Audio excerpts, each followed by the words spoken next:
వారణాసి రాజమౌళి గారు, మహేష్ బాబు గారు కెరీర్‌లోనే biggest film. ఆ విషయానికొస్తే ఇండియన్ సినిమా చరిత్రలోనే బిగ్గెస్ట్ ఫిల్మ్ అంటున్నారు. 1000 కోట్ల బడ్జెట్ అంటున్నారు. మేబీ అంత ఉండకపోయినా కనీసం 500-600 కోట్ల బడ్జెట్ ఖచ్చితంగా ఉంటుంది. ఇప్పుడు ఈ సినిమా గురించి 10-15 రోజులుగా వరుసగా అప్డేట్లు, భారీ ఫంక్షన్లు చేస్తూ వస్తున్నారు. దేనికోసం? ప్రమోషన్ల కోసమని. రిలీజ్ అయిన ప్రమోషనల్ కంటెంట్ ఎలా ఉంది అంటే చాలా ఆర్డినరీగా ఉంది. పృథ్వీరాజ్ గారి పోస్టర్ కానీ, ప్రియాంక చోప్రా గారి పోస్టర్ కానీ, మహేష్ బాబు గారి వీడియో కానీ ఏమాత్రం ఎగ్జైటింగ్గా లేవు. ఎగ్జైట్మెంట్ లేకపోవడమే కాకుండా ఈ సినిమా బడ్జెట్కి తగినటువంటి క్రియేటివిటీ ఏమాత్రం కనిపించట్లేదు. పృథ్వీరాజ్ గారి పోస్టర్లో ఉన్నటువంటి ఆ ఆర్మ్స్ కానీ, ఆ వీల్ చైర్లో ఉన్న క్రియేటివిటీ కాపీ క్రియేటివిటీ. ఇంకా ప్రియాంక చోప్రా గారి పోస్టర్ కూడా ఒక పోస్టరేనా అండి? ఏం క్రియేటివిటీ అండి? ఆవిడ్ని స్టైల్గా వచ్చి ఒక స్టిల్ ఇవ్వమని చెప్పారు. ఆవిడ స్టిల్ ఇచ్చింది స్టైల్గా, అంతే. ఆ స్టిల్ని పోస్టర్ వేసి పడదొబ్బారు. ఇంకా మహేష్ బాబు గారి వీడియో గురించి ఏం చెప్తామండి? ఆ వీడియోలో ఉన్న గ్రాఫిక్స్ కోసం టీము ఎగ్జాక్ట్లీ 1 year కష్టపడ్డారంట. ఏమన్నా నమ్మేలా ఉందండి అది? మీరు నిజంగానే కష్టపడి ఉండొచ్చు, కానీ ఆ కష్టం మాటల్లో కాదు, ఫుటేజ్, వీడియోలో, గ్రాఫిక్స్లో, వర్క్లో కనిపించాలి. కనిపిస్తుందా? లేదు. ఇది టెక్నాలజీ పెద్దగా అందుబాటులో లేనటువంటి జమానా కాదు సార్. పెద్దగా చదువు రానటువంటి వ్యక్తులు కూడా తమ చేతిలో ఉన్న 10,000 రూపాయల ఫోన్తో అద్భుతాలు సృష్టిస్తున్నారు. ఆర్టిఫిషియల్ ఇంటెలిజెన్స్ వచ్చిన తర్వాత అది ఇంకా సులువైపోయింది. ఎవరికి కావాల్సినట్టు ఒక ప్రాంప్ట్ని రెడీ చేసుకుని దాన్ని జస్ట్ పేస్ట్ చేస్తే చాలు, వాళ్ళకి కావలసిన ఇమేజ్ లేదా వాళ్ళకి కావాల్సిన వీడియో వచ్చేస్తుంది. అలాంటి జనరేషన్లో మనం ఉన్నప్పుడు మన గ్రాఫిక్స్ ఎలా ఉండాలి? చిన్న వంక కూడా పెట్టడానికి వీలు లేనట్టు ఉండాలి. నన్ను అడిగితే ఈ జనరేషన్లో డైరెక్టర్లు గ్రాఫిక్స్ జోలికి వెళ్ళకూడదు. రియల్ లొకేషన్లో రియలిస్టిక్గా సినిమా తీయాలి. గ్రాఫిక్స్ లేకుండా సినిమా తీయలేమా? రాజమౌళి గారికి ఉన్న బడ్జెట్కి, ఆయనకున్న వనరులకి మహేష్ బాబు గారు ఆ పెద్ద బుల్ మీద స్వారీ చేసుకుంటూ రావడాన్ని రియలిస్టిక్గా, రియల్గా తీయలేరా? కమల్ హాసన్ గారు ఎప్పుడో తీశారు. రాజమౌళి గారు ఎందుకు తీయలేరు? గ్రాఫిక్స్ మీద ఉన్న మోజు, పిచ్చ, అంతే. ఇప్పుడు మన డైరెక్టర్స్ ఏమనుకుంటున్నారంటే, నువ్వు ఎంత పెద్ద డైరెక్టర్వి అనేది ఎలా తెలుస్తుంది అంటే, నువ్వు ఎంత హెవీ గ్రాఫిక్స్తో కూడుకున్న సినిమాని తీస్తావో అంత పెద్ద డైరెక్టర్వి అని అనుకుంటున్నారు. రాజమౌళి గారికి కూడా ఆ గ్రాఫిక్స్ పిచ్చ పట్టుకున్నట్టుంది. ప్రతి చిన్నదానికి కూడా గ్రాఫిక్స్కి వెళ్ళిపోతున్నారు. ఆయన సినిమాల్లో ఈగా సీజీ వర్క్ చాలా బాగుంటుంది. దాన్ని తప్పిస్తే ఆయన సినిమాల్లోని గ్రాఫిక్స్ చాలా చాలా బ్యాడ్గా ఉంటాయి. రాజమౌళి గారికి గ్రాఫిక్స్ మీద అస్సలు గ్రిప్ లేదు. బాహుబలి 1లో గ్రాఫిక్స్ కొంతవరకు పర్లేదు, అది కూడా ఫస్ట్ హాఫ్లో చాలా బాగుంటాయి, మళ్ళీ సెకండ్ హాఫ్లో చాలా దారుణంగా ఉంటాయి. ఇంకా బాహుబలి 2 విషయానికి వస్తే మాత్రం అధ్వానం, 2 వరస్ట్గా ఉంటాయి గ్రాఫిక్స్. మీరు హెవీ గ్రాఫిక్స్తో సినిమా తీయాలి అని అనుకున్నప్పుడు కేవలం డబ్బు పెట్టేస్తే సరిపోదు, దానికి సరిపడా టైం ఇవ్వాలి. అలాగే మీ యొక్క విజన్లో ఏమాత్రం కాంప్రమైజ్ అవ్వకూడదు. నేను ఇండియన్ సినిమాల్లో చూసిన ది బెస్ట్ హెవీ గ్రాఫిక్స్తో కూడుకున్న మూవీస్ అంటే 2. ఒకటి షారుఖ్ ఖాన్ గారి రావణ్ మూవీ, 2 శంకర్ గారి రోబో 2.0. మిగతా అన్ని సినిమాల్లో కూడా గ్రాఫిక్స్ని హాఫ్గా కంప్లీట్ చేసి ఏవో ట్రిక్కులు, జిమ్మిక్కులు ప్లే చేసి తోసేస్తారు. మీకు ఎప్పుడైనా సరే గ్రాఫిక్స్లో బ్యాక్గ్రౌండ్లో ఒక ఎల్లోయిష్ టింట్ ఫ్లాష్ కనిపిస్తుందంటే దాని అర్థం మేకర్స్ ఫుటేజ్లో ఉన్నటువంటి ఆ డీటెయిల్స్ ఏవైతే ఉన్నాయో అవి ఆడియన్స్కి సరిగ్గా కనిపించకుండా చేయడానికి చేసే ఒక చీప్ ట్రిక్. 1000 కోట్ల రూపాయల బడ్జెట్ అని చాలా గొప్పగా చెప్పుకునే మన సినిమాలో కూడా బ్యాక్గ్రౌండ్లో ఆ ఎల్లో టింట్ ఫ్లాష్లు ఎందుకు కనిపిస్తున్నాయి సార్ రాజమౌళి గారు? అంటే మనం కూడా చీప్ ట్రిక్లు ప్లే చేస్తున్నామా? ఇవన్నీ పక్కన పెట్టేద్దాం. మహేష్ బాబు గారి యొక్క ఎక్స్ప్రెషన్లెస్ ఆ వీడియో ఏంటి సార్?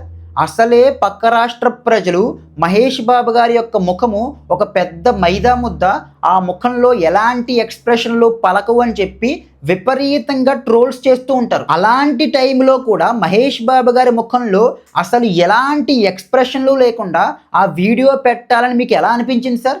చాలా చిరాగ్గా ఉంది సార్ రాజమౌళి గారు. ఇప్పుడు సినిమాలో రుద్రాగా మహేష్ బాబు గారి క్యారెక్టర్కి ఒక మోటివేషన్ ఉంటుంది కదా సార్, ఆ మోటివేషన్నే ఎక్స్ప్రెషన్గా చూపించాల్సింది సార్ రాజమౌళి గారు. నాకు ఎందుకో ఈ వారణాసి సినిమా కష్టం అనిపిస్తుందండి. రాజమౌళి గారు ఏమి అపరబ్రహ్మ కాదు. దెబ్బడిపోవచ్చు. ఎందుకంటే ఎంత గొప్ప డైరెక్టర్ అయినా సరే ఒకదాని తర్వాత ఒకటి భారీ ప్రాజెక్టులు చేయడం చాలా కష్టం. క్రియేటివిటీ ఊరదు అండ్ అది మీ మీద టూ మచ్ ప్రెషర్ని పెంచేస్తుంది. అందుకే ఇప్పుడున్న పెద్ద పెద్ద డైరెక్టర్లందరూ శంకర్ గారు, లోకేష్ కనకరాజ్ గారు, ప్రశాంత్ నీల్ గారు, రాజమౌళి గారు ఒక భారీ సినిమా చేసిన తర్వాత మణిరత్నం గారిలాగా ఒక చిన్న సినిమా చెయ్యాలి. దానివల్ల ఏమవుతుందంటే ఈ గ్యాప్లో క్రియేటివిటీ బాగా పెరుగుతుంది, ఊరుతుంది అండ్ అలాగే మీకు ఒక మెంటల్ రిలీఫ్ కూడా కలుగుతుంది. రాజమౌళి గారిలో బయటికి కనిపించని ఒక అహంకారం ఉంటుంది. అదేంటంటే నేను ఏం చేసినా సరే అది సక్సెస్ అయిపోతుంది అని. ఆ అహంకారంలో ఆయన కొన్ని బ్లండర్స్ చేస్తాడు, ఎస్పెషల్లీ ప్రమోషన్స్లో. ఈ వారణాసి సినిమాకి తెలుగు స్టేట్స్లో అసలు ప్రమోషన్సే అవసరం లేదు. ఈ ఈవెంట్ని మీరు ఎక్కడ చెయ్యాలి? ఏ బీహార్లోనో, ఏ కలకత్తాలోనో, ఏ రాజస్థాన్లోనో చేస్తే అక్కడి ప్రజలకి ఓహో ఇలాంటి ఒక సినిమా వస్తుంది అన్న విషయం తెలుస్తుంది. అలా కాకుండా రామోజీ ఫిలిం సిటీలో డోర్స్ అన్నీ క్లోజ్ చేసేసి ఏదో ఒక ప్రైవేట్ పెళ్లిలాగా హాట్స్టార్కి రైట్స్ అమ్మేస్తే ఎవడు చూస్తాడండి? తెలుగు రాష్ట్రాల్లో ఉన్న మనమే సరిగ్గా చూడము, ఎక్కడో ఉన్న నార్త్ ఇండియన్ వాడు ఎందుకు చూస్తాడండి ఈవెంట్ని? నార్త్ ఇండియా వరకు ఎందుకు, మన పక్కన ఉన్న కర్ణాటక వాళ్ళు, కేరళ వాళ్ళు, తమిళనాడు వాళ్ళు కూడా చూడరు. మరి దేనికోసం అండి ఇన్ని కోట్లు ఖర్చు పెట్టి ఈవెంట్ని చేయడం? బొక్క డబ్బంతా కూడా బూడిదలో పోసిన పన్నీరు. రాజమౌళి గారు ఏమనుకుంటారంటే నేనే సర్వాంతర్యామి, అన్నీ నేనే చేసేయాలనుకుంటారు. సినిమా ప్రొడక్షను నేనే చేసేస్తా, సినిమా బిజినెస్ నేనే చూస్తా, సినిమా యొక్క ప్రమోషన్స్ను కూడా నేనే ప్లాన్ చేసేస్తా, ఈవెన్ ఆ ఈవెంట్ను కూడా నేనే ఆర్గనైజ్ చేసేస్తానంటే ఎలా అండి? రాజమౌళి గారు ది వరస్ట్ ఈవెంట్ ఆర్గనైజర్. సినిమాల్లో అయితే ఫిక్షన్ కాబట్టి ఓకే, కానీ స్టేజ్ల మీద కూడా హీరోలతో స్టంట్లు చేయిస్తాడు ఆయన. చాలా క్రింజ్గా ఉంటాయి అవి. బాహుబలి టైంలోను, ఆర్ఆర్ఆర్ టైంలోను హీరోల్ని రోప్స్ కట్టి పైనుంచి కిందకి దింపాడు. అదొక్కటే కాదన్నట్టు ఇప్పుడేమో మహేష్ బాబు గారిని ఒక డమ్మీ బుల్ని పెట్టి దాని మీద స్వారీ చేయించాడు. ఎంత దరిద్రంగా ఉందండి! కేవలం మహేష్ బాబు గారిని ట్రోల్ చేయించడం కోసం మాత్రమే పెట్టినట్టు ఉంది. అది కష్టం అండి, కష్టం. మీరు మీ పిఆర్లతో అవతార్ 2కి అండ్ అలాగే అవెంజర్స్ ఎండ్ గేమ్కి కూడా సాధ్యం కానటువంటి ఫీట్ని చేస్తున్నటువంటి ఫస్ట్ తెలుగు సినిమా అని చెప్పి ప్రమోషన్స్ చేసుకోవచ్చు. ఏంటది?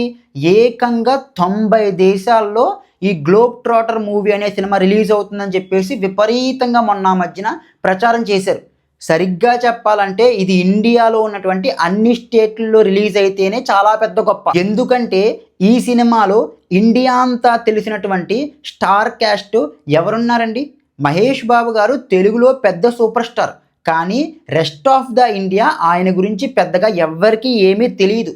ఒకవేళ తెలిసినా సరే ఏదో హీరో అంట అని అనుకుంటారు అంతే. ఇంకా ప్రియాంక చోప్రా గారి వల్ల ఒక్క టికెట్ ఎక్కువ తెగదు, ఒక్క టికెట్ తక్కువ తెగదు. కేవలం రాజమౌళి గారి పేరు చెప్పి నార్త్లోను, తమిళ్లోను, కేరళలోను ఈ సినిమా ఆడాలి. ప్రమోషన్స్ పేరు చెప్పి నార్త్ ఇండియా అంతా కూడా 1,00,000 సార్లు తిరిగేసినా సరే ఆర్ఆర్ఆర్ సినిమాకి కేవలం 250 కోట్లు మాత్రమే వచ్చింది. దానికన్నా కేజీఎఫ్ 2కి డబల్ వచ్చింది. ఆర్ఆర్ఆర్కి వచ్చిన ఆ 1100 కోట్లు కూడా తెలుగు స్టేట్స్లో భారీ టికెట్ ప్రైజులు పెట్టేసి జనాలని పిండి పిప్పి చేసి లాగేస్తే అప్పుడు వచ్చింది. అయినప్పటికీ కూడా తెలుగు స్టేట్స్లో కొన్ని ఏరియాల్లో ఆర్ఆర్ఆర్ బ్రేక్ ఈవెన్ అవ్వలేదు. ఇప్పుడు ఈ వారణాసికి టికెట్ ప్రైస్ ఎంత పెడతారో నిజంగా మేకర్స్ చెప్తున్నట్టు ఇది 1000 కోట్ల రూపాయల ప్రాజెక్ట్ అయితే కనీసం 700-800 కోట్ల రూపాయలకి థియేటర్ రైట్స్ అమ్మినా సరే అది రికవరీ అవ్వాలంటే మినిమం 1500 కోట్ల రూపాయల గ్రాస్ కలెక్ట్ చేయాలి. యాజ్ యూజువల్గా రాజమౌళి గారు సినిమా రిలీజ్కి ముందు అందరు పొలిటీషియన్స్ని కలిసేసి వాళ్ళకి ఇవ్వాల్సినవి ఇచ్చేసి టికెట్ హైక్ ప్రైజ్ని తెచ్చేసుకుంటాడు. నేను చెప్తున్నాను ఈ వారణాసి సినిమాకి 2000 రూపాయలు పెడతారండి టికెట్ ప్రైజ్ ఖచ్చితంగా. అదేంటండి రాజమౌళి గారు టికెట్ ప్రైజ్ అంత పెట్టారేంటండి అని మనం అడిగామనుకోండి, ఇంత పెద్ద భారీ సినిమా ఎవరి కోసం తీసాం? మీకోసం కాదా? ఆఫ్టర్ ఆల్ 2000 పెట్టి మీరు టికెట్ కొనలేరా అని అంటారు. అప్పుడు మనం అయ్య బాబోయ్ రాజమౌళి గారు మీరు ఎంత గొప్ప డైరెక్టర్ అండి, మీరు చెప్తే 100% కరెక్ట్ అండి, మేము 2000 పెట్టే టికెట్ కొంటామని చెప్పి మనం గంగిరెద్దులా తలకాయ ఊపాలి అంతే. ఎనీవే ఈ పిఆర్తో బాగా లేపుతున్న ఈ సోకాల్డ్ గ్లోబ్ ట్రాటర్ మూవీ మీద అయితే మాత్రం నాకు ఏమాత్రం ఎక్స్పెక్టేషన్స్ లేవు. That's it. జై హింద్.